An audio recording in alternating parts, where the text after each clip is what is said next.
أعوذ بالله من الشيطان الرجيم. بسم الله الرحمن الرحيم. لقد سمع الله قول الذين قالوا إن الله فقير ونحن أغنياء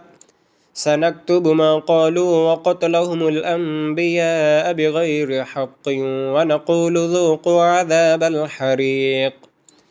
ذلك بما قدمت أيديكم وأن الله ليس بظلام للعبيد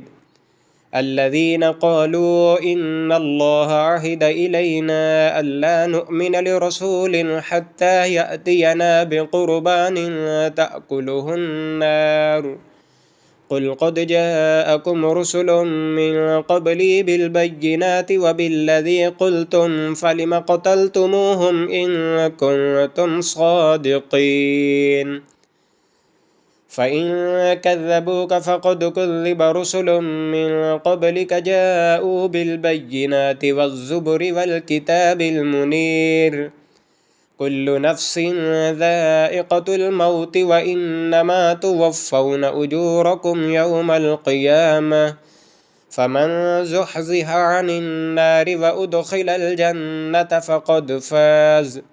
وما الحياة الدنيا إلا متاع الغرور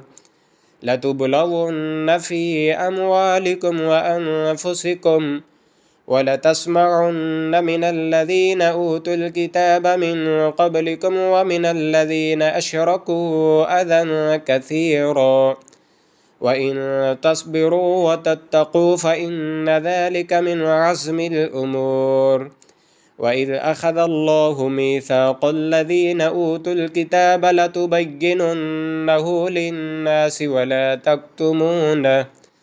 فنبذوه وراء ظهورهم واشتروا به ثمنا قليلا فبئس ما يشترون لا تحسبن الذين يفرحون بما أتوا ويحبون أن